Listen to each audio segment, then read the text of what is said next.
Indian Army is in Bangladesh. Your Air Force has been destroyed. You are surrounded on all sides. And if you don't surrender, you will be killed unmercifully. नमस्कार मित्रों, आपका मेरे channel पर हार्दिक स्वागत है। अभी आपने जो आवाज़ सुना वो था भारतीय सेना के कमांडर इन चीफ रहे जनरल सैम मानेकशॉ का। ये था 1971 में पाकिस्तान को भेजा हुआ फाइनल अल्टीमेटम। भारत के सैन्य इतिहास में फील्ड मार्शल सैम मानेकशॉ का नाम ध्रुव की कथा के समान है, एकदम निश्चल। वो भारत के एकमात्र फील्ड मार्शल थे। 1932 में बने इंडियन मिलिट्री एकेडमी की पहली बैच के वो कैडेट थे। तो आइए जानते हैं उनका जीवन प्रवास। सैम मानेकशॉ का जन्म अमृतसर में हुआ था। उनके पिता का नाम होर्मुज्द और माता का नाम हिल्ला मानेकशॉ था। वो पारसी परिवार से थे। उनका परिवार मूलतः गुजरात के वलसाड़ का रहने वाला था। 1903 में मानेकशॉ के माता पिता लाहौर शिफ्ट हो रहे थे। होर्मुज्द मानेकशॉ पेशे से डॉक्टर थे।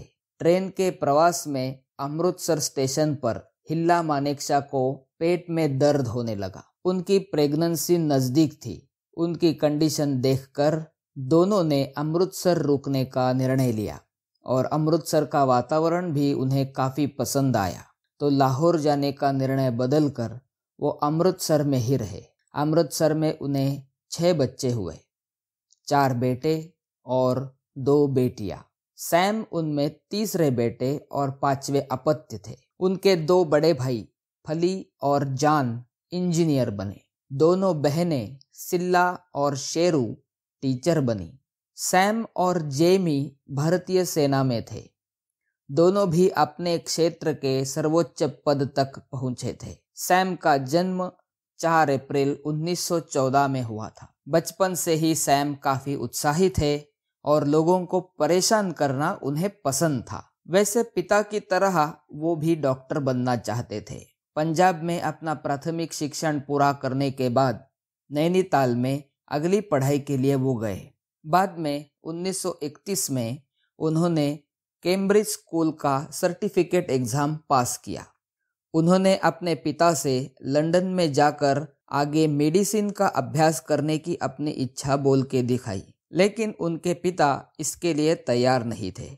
उनके दोनों बड़े भाई लंदन में थे और उनका सारा खर्च उनके पिता ही करते थे। I wanted to become a doctor myself. How strong was that desire? Very strong. My father had promised to send me. He sent my 2 elder brothers, Fali and Jan, to England, and they became engineers. And he promised to send me to England too, if I did well in my senior Cambridge. So when my results came for the senior Cambridge, I'd done extremely well. I passed out top in the school. I'd got 8 subjects. I'd got distinguished in 8 subjects. And I came to my father. I couldn't do any better. So he promised to send me to England. And he said, my son, I promised, I'll keep my promise, but you're only 15. Join college here, and when you're 18, I'll send you. And I was so stupid, I didn't talk to my father for 18 months. And I read in the papers that there was an army examination. So I got money from my mama. I went to Delhi, appeared for it, and I got into the army. तो उन्होंने अमृतसर के हिंदू सभा college में प्रवेश लिया। उसी समय Indian military college committee का गठन हुआ था।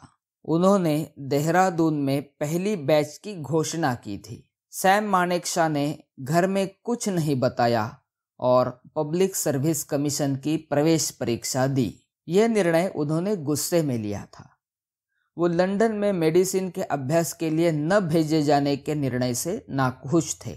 वो कमीशन की परीक्षा में पास हुए। वो पहले 15 कैडेट में 6वीं पोजीशन पर थे। उनके जीवन का विशेष अध्याय यही से शुरू हुआ। उनके बैच का नाम था दी पायोनियर। उनके ही बैच में स्मिथ दुन और मोहम्मद मूसा खान भी थे। कुछ साल बाद स्मिथ दुन बर्मा के कमांडर इन चीफ बने और मोहम्मद मूसा खान पाकिस्तान के 40 में से केवल 22 कैडेट ने कोर्स पूरा किया और 1 फरवरी 1935 के दिन Sam Manekshaw second lieutenant Sam Manekshaw बने। सैम को पंजाबी, हिंदी, उर्दू और इंग्लिश भाषाएं एकदम अच्छे से बोलनी आती थी। गुजराती तो उनकी मातृभाषा थी। घर में ज्यादा गुजराती का ही प्रभाव था। 1938 में बर्मा से पंजाब में उनकी पोस्टिंग हुई। तब वो पश्तो भाषा के हायर मिलिट्री इंटरप्रेटर भी बने। 1942 में दूसरे विश्व युद्ध के दौरान वो बर्मा में पोस्टिंग पर थे। पोस्टिंग पर इंपीरियल जापानीज आर्मी के फायरिंग में वो जख्मी हुए। लाइट मशीन गन के फायरिंग बर्स्ट में उनके पेट में गंभीर जख्म हुआ। उन्हें गोलियां लगी थी। मेजर जनरल डेविड कोवन ने उनकी हालत देखी, लेकिन उनके चेहरे पर की कट्टरता देखकर वो इनको बचाने के लिए वहां दौड़ा। उनकी जख्म को देखकर उसने सोचा था कि ये बचने वाले नहीं हैं, इसीलिए अपना मिलिट्री क्रॉस पदक निकालकर उन्होंने सैम को दिया। सैम को तुरंत कैंप में ट्रीटमेंट के लिए लाया गया, लेकिन उनकी हालत देखकर वहां के मिलिट्री सर्जन ने ऑपरेशन करने से मना किया। तो उनके ऑर्डरली ने सैम को उठाकर 14 किलोमीटर दूर दूसरे ऑस्ट्रेलियन सर्जन के पास वो लेके गया और उतने समय तक सैम भी डटे रहे। वहां के सर्जन ने भी मना करने के बाद उस ऑर्डरली ने, मेहर सिंह ने, उन्हें ऑपरेट करने के लिए फोर्स किया। सर्जन ने ऑपरेशन किया। उनके पेट से 7 गोलियां निकाली गई। उनके पेट का कुछ हिस्सा भी निकाल दिया गया। रिकवरी के कुछ महीने बाद वो क्वेटा के कमांडर एंड स्टाफ कॉलेज में गए। ट्रेनिंग पूरा होने के बाद वो मेजर बनाए गए। 1944 में वो लेफ्टिनेंट कर्नल बने। दूसरे विश्व युद्ध में जापान की शरणागति के बाद 60,000 जापानी सैनिकों के निशस्त्रीकरण उनके सुपरविजन में हुआ। आगे एक और महत्वपूर्ण कोर्स उन्होंने ऑस्ट्रेलिया में जाके पूरा किया। वो पूरा करने के बाद वो ग्रेड 1 जनरल स्टाफ ऑफिसर बने और मिलिट्री ऑपरेशंस के भी अधिकारी बने। 1947 में भारत स्वतंत्र हुआ और साथ ही भारत का दुखद विभाजन हुआ। पाकिस्तान ने कश्मीर विलय से पहले अचानक भारत पर हमला किया तो भारतीय सेना के अधिकारी के रूप में कर्नल सैम मानेकशॉ ने कश्मीर में स्थिति को संभाला था। 1957 में वो लंदन के इंपीरियल डिफेंस कॉलेज में 1 साल के हायर कमांड कोर्स को सीखने के लिए गए थे। उनके वापस आने के बाद वो भारतीय सेना में मेजर जनरल बने। 1960 के दशक में भारत चीन युद्ध और भारत पाकिस्तान युद्ध हुआ। मानेकशॉ का अनुभव और धैर्य इस समय बहुत ही उपयोगी हुआ था। उनके नागालैंड में इंसर्जेंसी के खिलाफ किए करेक्टिव एक्शन के कारण उन्हें 1968 में पद्म भूषण से सम्मानित किया गया था। 1969 में सैम मानेकशॉ भारतीय सेना के commander in chief of army staff COAS नियुक्त किए गए। एक दिन वो 8th गोरखा राइफल्स के बटालियन के विजिट पर थे। एक ऑर्डरली को उनके आर्मी चीफ का नाम उन्होंने पूछा तो उसने बताया सैम बहादुर। तब से यही नाम से वो अधिक जाने जाते हैं। 1971 में भारत पाकिस्तान युद्ध में उनका रोल बहुत महत्वपूर्ण था। उनके मिलिट्री स्ट्रेटेजी के कारण मुक्ति वाहिनी बांग्लादेश की राजधानी ढाका तक पहुंची थी। साथ में उनके सेना को दिए आदेश बिल्कुल स्पष्ट थे।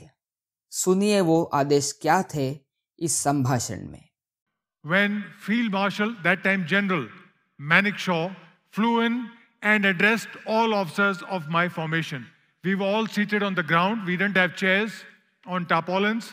There was a table, there was a mic, and there was a chair for the general. He said, I don't need all this. He stood on the table with his hands on his hips and didn't take very long. He said, boys, I am sending you across. Ensure victory. Next thing he said, prisoners of war will not be ill-treated. Next point he said, there will be no looting or plunder. And last he said, leave the Pakistani women alone.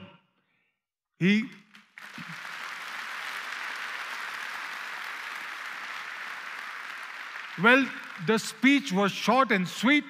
He hardly took more than 2 minutes, jumped off the table and was off in his helicopter. युद्ध के बाद उन्हें field marshal के सर्वोच्च सम्मान से सम्मानित किया गया। 1 जनवरी 1973 को उन्हें फील्ड मार्शल के रैंक पर प्रमोट किया गया और 3 जनवरी के दिन राष्ट्रपति भवन में भारत के उस समय के राष्ट्रपति वी गिरी ने उन्हें फील्ड मार्शल का बैटन दिया। Field marshal Sam Manekshaw Nepal के सेना के भी ऑनररी जनरल थे। जो सही है वही वो बोलते थे। पॉलिटिकल करेक्टनेस के पीछे वो कभी नहीं थे। मैं जब एक कैंप में गया तो वहाँ सब सूबेदार मेजर और सरदार थे। तो जब मैं गया मैंने सूबेदार मेजर साहब, पाकिस्तान सूबेदार मेजर साहब के हाथ मिलाया। मैंने कहा साहब मैं देख सकता हूँ? आप कहते साहब देखे। और वही सवाल हमेशा जो मेरे जानों से पूछता हूँ वही पूछा कि साहब पलंग में खटमल तो नहीं है? कि नहीं साहब। मच्छरदानी है? मच्छरदानी हाँ साहब। मैं लंगर में जा सकता हूँ? वो लंगर में गया, वो जवान रोटी कूट रहा था जैसे अपने करते, उससे मैं खाना टेस्ट कर सकता हूँ। फिर लेट्रीन में गया, वहाँ पाकिस्तानी भंगी काम करता था। मैंने हाथ मिलाया, उसने इनकार किया। मैं कि मेरे साथ हाथ भी नहीं मिलाएगा? तो उसने हाथ मिलाया।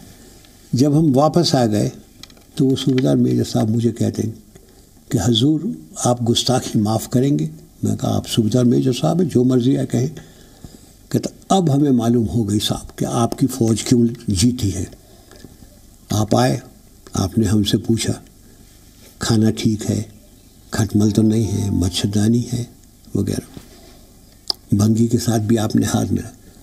हमारे साहब लोग ऐसा नहीं करते, वो अपने आप को नवाबजादे समझते हैं। तो मैंने जो कैदी थे उनका बहुत अच्छी तरह बर्ताव किया उनके साथ। एक बार पत्रकार ने उन्हें उनके पदकों के बारे में पूछा था तो उन्होंने हंस के उत्तर दिया, ये सब हमारे लिए खिलौने हैं। ये फील्ड मार्शल का बैटन है। क्या है इसका उपयोग? कुछ नहीं। हम सैल्यूट करने के लिए बैटन बस उठाते हैं। ऊपर से तो ये सोने का लगता है, किसे पता अंदर क्या होगा।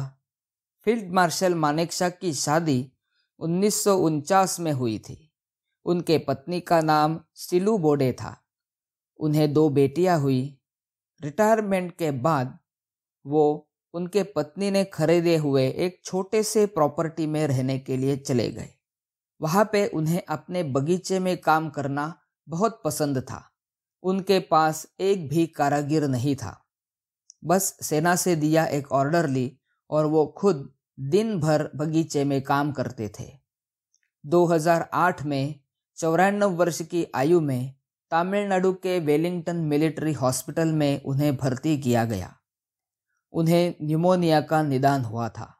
27 जून 2008 को रात 12:30 बजे उनका निधन हुआ। उनका अंतिम संस्कार उदगमंडलम यानी ऊटी के पास पारसी सिमेंटरी में पूरे मिलिट्री सम्मान के साथ किया गया। दुखद बात यह है कि उनके अंतिम संस्कार में कोई वीआईपी रिप्रेजेंटेटिव नहीं आया और कोई नेशनल मॉर्निंग डिक्लेयर नहीं हुआ। भारत के इस महान सुपुत्र के अंतिम क्षण में देश के राष्ट्रपति, प्रधानमंत्री, रक्षा मंत्री कोई भी अपनी राजनीति को कुछ क्षण दूर रखकर नहीं आए। 1968 में उन्हें पद्म भूषण और 1972 में उन्हें पद्म विभूषण से सम्मानित किया गया था। 2008 में उनके सम्मान में पोस्टल सर्विस ने एक टिकट स्टैंप निकाला था। दिल्ली कैंटोनमेंट में मानेकशॉ सेंटर से आर्मी का एक बेहतरीन सेंटर 2010 में राष्ट्रपति ने देश को समर्पित किया। पुणे के सदर्न कमांड के गेट के सामने फील्ड मार्शल मानेकशॉ की एक एकदम आकर्षक मूर्ति है। फील्ड मार्शल सैम मानेकशॉ तथा सैम बहादुर का जीवन हमेशा हम भारतीयों को प्रेरणा देता रहेगा। आज की वीडियो को यही समाप्त करते हैं। मिलेंगे अगली वीडियो में। मेरे चैनल को अभी तक सब्सक्राइब नहीं किया है तो तुरंत सब्सक्राइब बटन पर क्लिक करें, पास के बेल बटन को भी दबाएं, वीडियो को लाइक करें, शेयर भी करें। मिलते हैं अगली वीडियो में, तब तक के लिए धन्यवाद।